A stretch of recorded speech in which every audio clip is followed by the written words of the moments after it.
Hey everyone, it's Sam here. I haven't checked in a while and I am so sorry.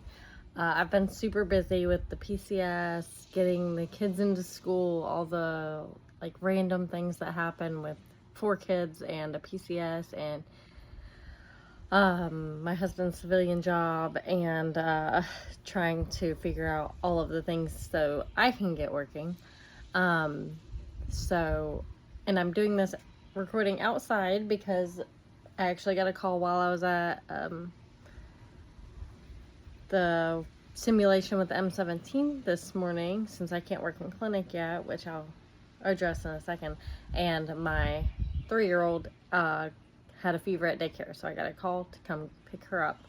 So she tried to take a nap for a little bit, and now she's laying on the couch watching Trolls. So I did not want to have you guys listening to Trolls in the background and perhaps being distracted the whole time, or me getting distracted, because some of the songs are pretty catchy with Anna Kendrick and Justin Timberlake. So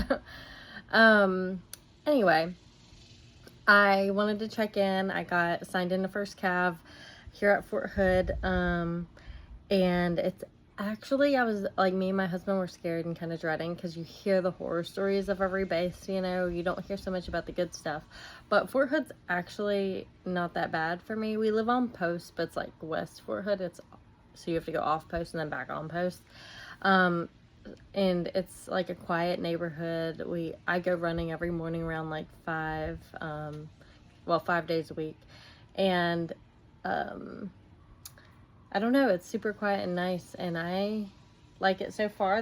I did find a snake one morning when I was running in the dark, so that scared me so bad. So I think I quickly ran back to my home.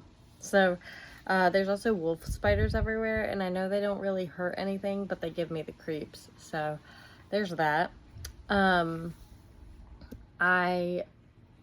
I'm waiting on so evidently while I was in IPAP, my security clearance expired. So it's been May of 2024 it expired. The security clearance lady gave me a hard time and said that you're not supposed to promote or PCS or anything with an expired security clearance. And I was like, that's crazy. I've PCS twice since then.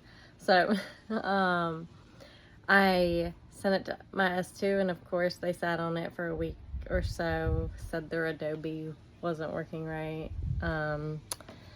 So they sent it up to G2 last week, and they put the dates of next week on it. So hopefully G2 submits it next week, and the security lady said once it's actually submitted, she can kind of track it from there. So fingers crossed that it goes quickly. So without my security clearance, she will not sign the paperwork for me to get my badge for the clinic, or the access request for MedPros or Mods access. So I'm of very little to no use currently, except for when I get a random medic asking me a question, which is usually just about their labs that came back or something. So I can't treat until I have my credentialing and my security clearance and my privileges. So I don't have clinic right now. So like today was Thursday, so that's why I was out training with my medics. They went to a range, so I got to practice M17. Super weird to do a simulation range with M17 and no recoil. I also need to practice shooting because it's been a while, so maybe I'll take my personal weapon out a few times. We have the EFMB in October, so I'm hoping I can shoot expert and then do really well. So I gotta start practicing some lanes and studying for some tests and get back to rucking, hopefully. Maybe I need to start doing 1 or 2 of my runs with my ruck. I don't know. It's gonna be a lot. My brother validates for ESB. He's like the validator for ESB. So he'll be here because our unit is doing E3B. So he should be here the middle of October, as long as the unit has the money to pay for him. As all of you probably know, the 1st of October is the new fiscal year, so there's usually no money. So we'll see. But what else? Oh, credentialing. I sent everything in. I did have to register for one more like provider type thing in case I was to treat anyone that has a Medicare as another insurance or something. So I did have to register through another website, and I'm currently waiting on that and the other credentialing things to come back, and then they will send me what they need to give me privileges. So I'm waiting on multiple things. It's a little annoying, but at the same time, it's given me the freedom to get my kids enrolled in school and try to figure out all of that. And like doing random things, like we had to register all of our weapons because we live on post. And but I've realized, like, I feel like I'm lacking things every day, so I definitely have to get back into at least reading like new articles that come out, or just staying fresh with a lot of the things that I'm probably going to see: knee pain, back pain, high blood pressure, like that, those sort of things, and of course behavioral health medications. So I'm hoping to begin clinic in September. So I'm sending up a schedule for me to have clinic in September, and we'll see what happens. We may have to adjust appointments if they start dropping people in, and then but after next week, I think we should know more. So he may, my brigade PA is the one that asks for my schedule, so he may wait until security clearance stuff comes back before he actually sends it up. So we'll see. So typically in a half-day shift, so the requirement here is 5 half-days. So I can arrange those however I deem fit in my schedule, because Thursday I do want to keep training with my medics, whether it be whatever they're doing or me training them on something medical.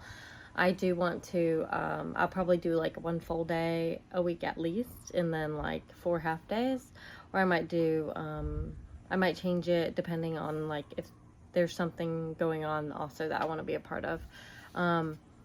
Like if I want, like my daughter has martial arts 2 days a week, so maybe I'll make sure I'm admin those afternoons so I can make sure I get out of clinic at a decent time. However, so you generally see 8 patients in the morning, 8 patients in the afternoon on either kind of, I think it's 8 and 8 but 8 patients on a half day. So the first month I start, I will only have 4 patients, so because they want to give you time to like ramp up. So I'll have 4 patients for a half day, and then after like a month, they'll check in. If I'm doing good, I'm feeling good, then they'll up it to 75%. So it starts at 50%, then 75%. And then, so for a month, I'll have 6 patients for a half day. And then if everything's still going well, they'll edge me closer to that 100%. So, and then 8 patients for a half day. So it's actually really reasonable, and the brigade PA is super nice and super understanding. So we do have sick call every morning at 6:30, and I think this is dependent on the unit you go to, but my unit requires all PAs to be at sick call every morning, but everybody because they're expecting you to treat anybody that comes in for yours. Like my unit, I would treat anybody that came in for my unit, my battalion. So of course, if like something happens and somebody can't make it or I can't make it, we try to cover for each other, because we're a team, right? So that's always a good thing, to be a part of a team. I'm trying to think if there's anything else I'm forgetting on the things that have happened recently. I did see a bunch of people, I think I mentioned this last time, I did see a bunch of people that got in. Since I last posted, I found out about more people that got in and more people that didn't get in. And I'm just praying for all of you that actually have the drive, have the want to be like that God feels what's in your heart. And so if you're supposed to be a PA, and if you want to do it for all the right reasons, all the right things, then he fulfills that for you. So I encourage you to just not give up if you think that this is what you're meant to do. And but if other opportunities present themselves, of course, lean in. I don't know. I know that some of you probably aren't religious, but I've been leaning more into my faith, and I've been, whenever I don't know what to do, I pray on it, and I just, sometimes you just gotta trust the process, and understand, like, just because one door closes, it doesn't mean like that's the end of that, because things have a way of coming around to surprise you. But I had a couple questions from someone who actually got accepted into the 27-1 class, so congrats. Are the AFTs counted in your GPA or phase 2 site preference, or is it simply a pass-fail measure? It's simply a pass-fail measure. I do know some people that were like postpartum, so they didn't take a AFT when they got there, or they were on profile or what have you. They still try it while you're in phase 1. You have to take one before you leave. So, because they have to have one on your AER, or so they say. I don't know if it's actually a requirement, but I know that there was somebody in our class that they were like really pushing to take it because they didn't have one yet or something. But it is only a pass-fail. It does not have anything to do with your phase 2 site preference or your GPA. How much leave should we have in the bank when we check into phase 1? Is it better to use up your leave while you have the time with a few days in reserve? How many days did you take in total while in IPAP? How often do you use your leave? So the first question, how much leave should you have? I think you should take as much leave as you can before you go to IPAP, and enjoy your friends and your family and get some experiences, and just like relax if you can, because then you're going to go into not relaxing. And it's actually very hard when you have like a semester break and you try to relax and then get back to it. So I would say take as much as you can, but leave like a week in reserve so that you can have like if you have emergency leave that you need to take or anything like that. Is it better to take leave? Yes, better to take leave now and then have like a week in reserve in case something crazy happens. How many days did I take total? I took somewhere between 5 to 7 days during each semester break. So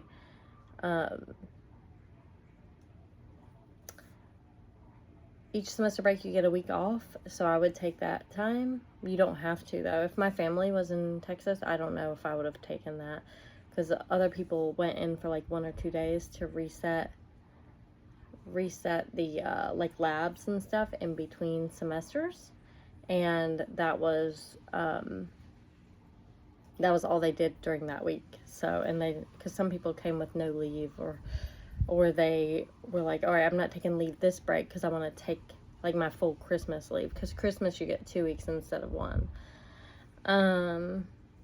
So it's really up to you. If your family's gonna be with you and you can bear if you have to go in for a couple hours on a couple days, or even 1 day, or whatever they choose, because it's all up to the people there. And there's like a couple 3 days. You don't get as many long weekends as you do in a regular unit because you have so much to learn. But I feel like you could take the whole week, or if you have the leave, or if you wanted to take all your leave now, you could not. But I mean, the semesters are 16 weeks, so you're going to be accruing between 7.5 and 10 days, like each time before, like each semester before you have another break. And then you only have 2 weeks, I believe, maybe 3 if you report during Christmas, like after the Christmas break. But I only had 2 weeks between phase 1 and phase 2. So even if I took all of that, like, I would say to maybe take a few days of leave, even like the Monday through Friday. I don't know. It's completely up to you guys, but there's not a huge demand if you're not on leave during that week. It's a small demand. Next question was, how does post-graduation duty locations preference work? Is it similar to phase 2 locations? Similar but different. What I wrote to this individual was, for phase 2, one of the instructors in phase 1 slots everyone for phase 2. People are typically allowed to trade, and the instructor is somewhat sympathetic. I was able to get back to brag, but the instructor that did my slots is no longer there. And then another instructor took over. I don't know if he's still doing slots or if it's somebody else, but I know that they were like, hey, let us know of any circumstances that may affect why you want to go where you want to go. Not just, I want to go to Colorado type thing. For post-IPAP, HRC slots everyone, so it's different. But they are given a list of students from the schoolhouse. In phase 1, they say there's an OML for phase 2. But talking to my phase 2 director and HRC personnel, there's not really an OML. They're just given like a list from the schoolhouse. And from personal experience, I 100% believe if you recycle during phase 2, you're put at the bottom of that list. So I had my son during phase 2. And, sorry, my daughter's tapping. I had my son during phase 2. And then I was given one of the last slots available. So, and that happened to somebody else who had a father die in phase 2. So I apologize. It still sucks. So all of it says that they prioritize MACP and EFMP. I would say EFMP loosely. People thought it would get them to where they want to go just because somebody's in EFMP. But my daughter's EFMP, and it didn't change anything because she can still get seen at a hospital nearby if needed. We just won't go Oconus, I don't think. And then everyone else is after MACP and EFMP. So it's kind of the luck of the draw at the same time. For PT, the next question was, with this schedule, when do most students find time to do PT? Early in the morning, before class, lunch, or after all their classes, or not do it at all until AFT time? So PT is different for everyone. I woke up around 3:30, 4 o'clock in the morning, read my Bible, do my workout, maybe study a little on test days. I might work out after class just because I would get so into studying on Mondays and Fridays. In the morning, I'd study for like 3 hours before the test. So, well, there are a good portion of students that go to lunch during the gym. They just take off their OCP top and work out in the gym. And then there's also several that bring clothes and they change and go work out at the gym or go across the street to the track to work out after class. I can't do that because if I don't wake up and start my day with working out, I'm probably not working out. It gets too hot, especially here in Texas, especially here at Hood. I didn't remember it being this hot in San Antonio. Maybe I'm still getting acclimated, but it's been like 104 degrees for like 3 days and I'm a little bit dying. So that's why, another reason why I still get up at like 5 o'clock and run. You still have height and weight and AFT every 6 months. So I wouldn't recommend not working out. There are people that did. You do kind of roll the dice on your body if you're naturally inclined to like being able to pass AFT or height and weight. That's fine, of course, but I don't recommend it regardless because our bodies need that, especially to de-stress and regulate cortisol during IPAP. When your cortisol is probably peaked the entire time, you need to work out. I